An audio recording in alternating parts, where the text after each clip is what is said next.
Seriously, you're so useless, even though you're old. Lifting her beautiful willow eyebrows, my boss Catherine glares at me. Being lectured by a boss in her 20s is tough for a man in his 40s. I'm sorry, I'll redo it. Me, Ryan, holding the document with the air pointed out, bowed my head to her. With a huff, Catherine scolded me. Being a contract worker in your 40s is questionable enough for a man, but making repeated mistakes, what are you thinking? I'm sorry. My mom, who I live with, suddenly got hospitalized, and I couldn't do overtime.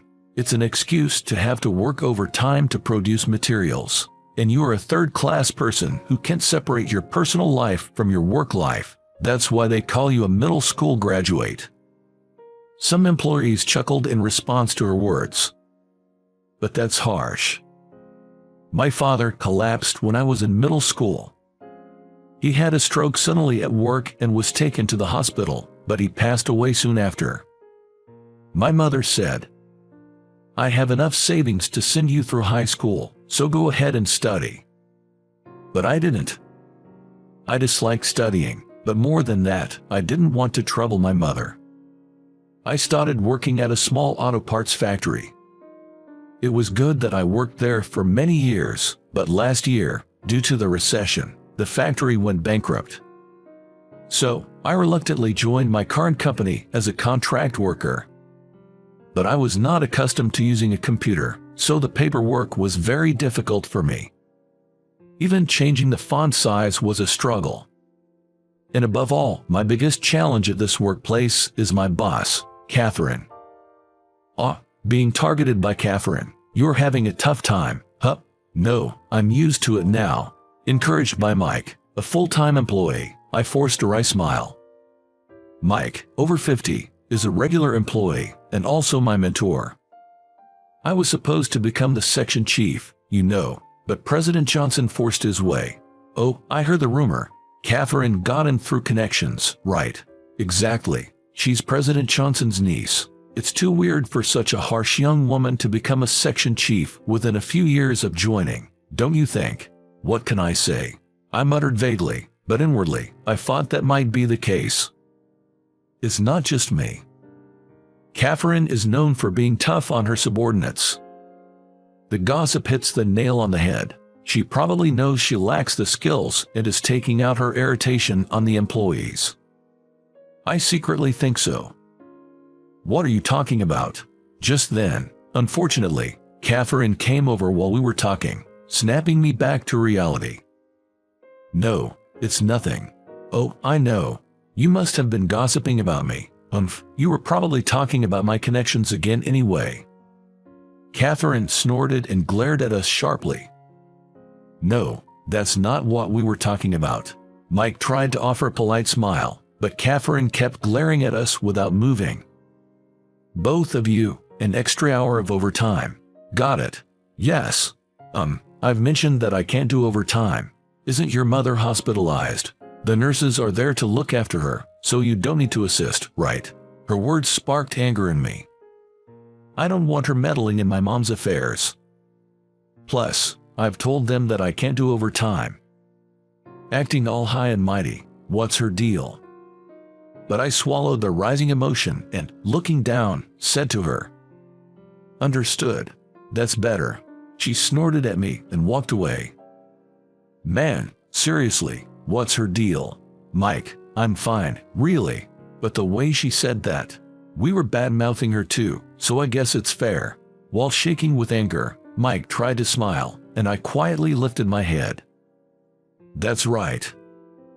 I can't let myself be beaten by the bullying of such a young girl. I can't quit my job now, not just for my mom. My mom had collapsed a few months ago. The doctor said it was due to overwork.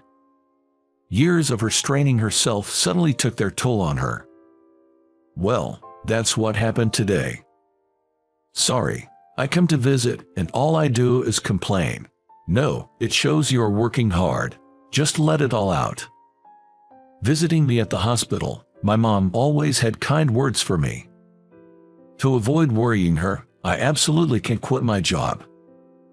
I don't have time to listen to the snide remarks of a 20-something girl. Let those who want to talk, talk. By the way, about Emily in the next room. The girl you've taken a liking to, right? Lately, her sister's been too busy to visit.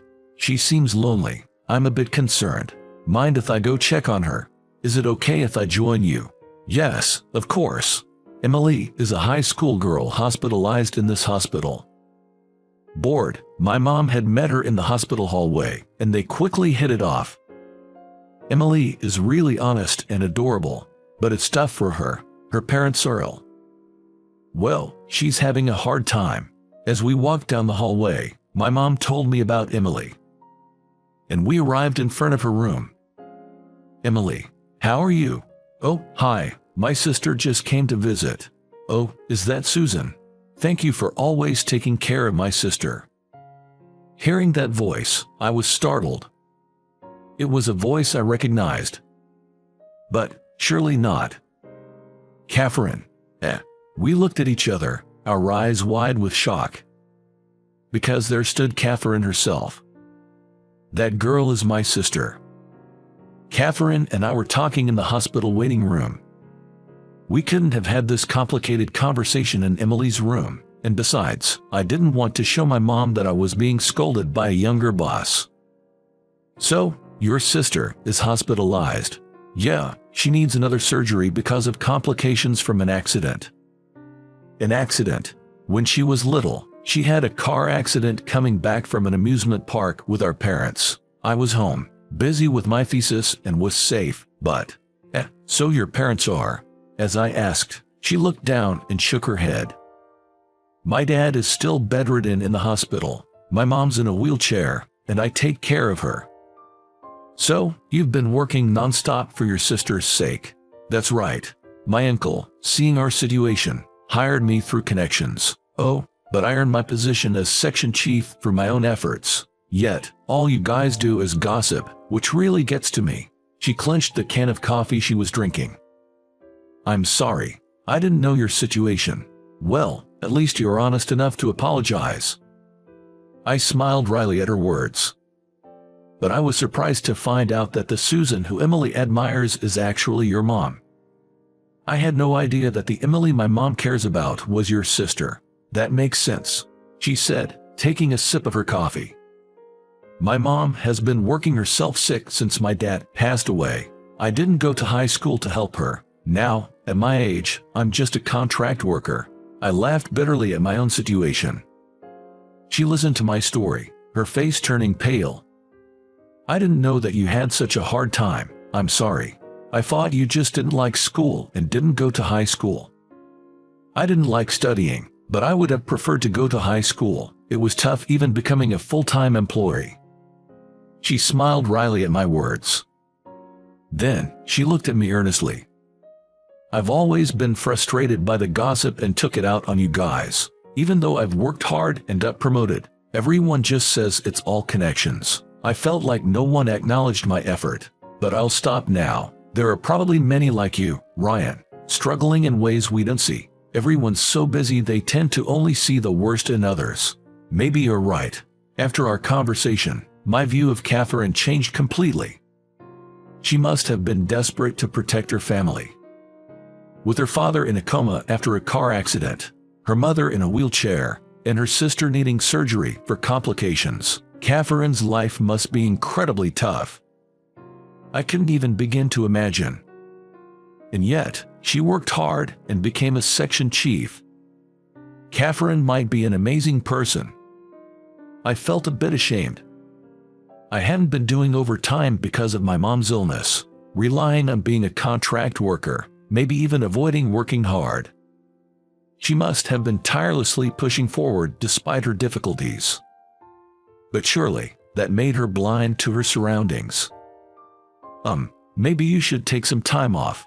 That's not an option. It would trouble my uncle. He hired me out of kindness. She would eat lunch at her desk without leaving, working while eating, staying late at the office every day, always busy. No, maybe Mr. Johnson wants you to rely on him a bit more. Why do you say that?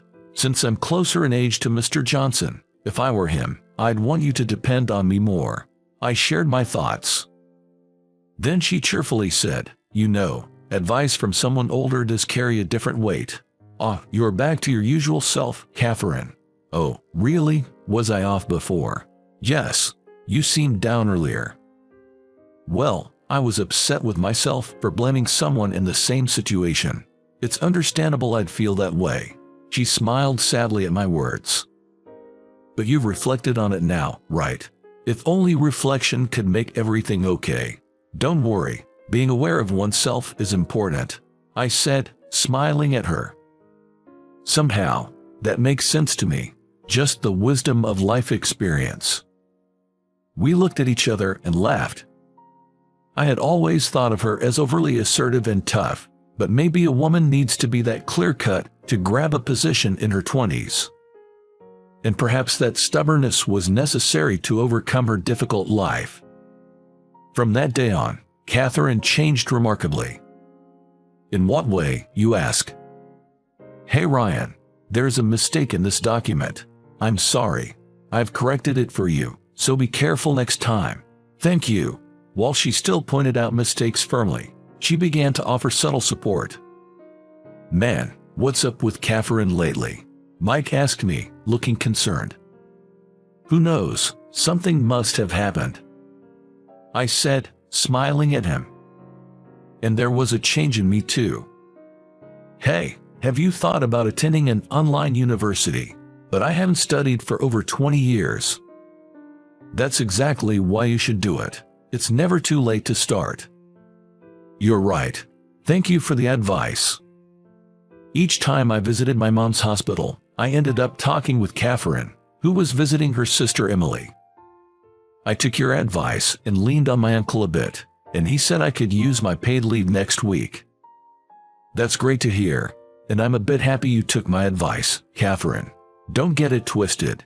I only listened because you're more experienced in life. Is that so? I said with a wry smile, finding her suddenly resembling a normal girl in her 20s. At that time, I couldn't imagine she would become my life partner. Hey, about tomorrow, after dropping off Mom at the daycare, could you deliver some pajamas to my dad's hospital? Sure, I'll do that, and I'll pick up Emily from her part-time job too. Thanks. Then I'll go get mother-in-law's medication. From then on, Catherine and I began seeing each other not just at work, but also at the hospital, growing closer as we talked more. After I graduated from an online university and changed jobs, I secured a full-time position. Last year, we bought a house and now live together with her sister. My mom was thrilled to suddenly have 2 daughters. Catherine has become much calmer now, with a kinder smile. Sometimes I miss her old fiery spirit. Next year, we're going to have our wedding. No longer just a boss and subordinate, but husband and wife.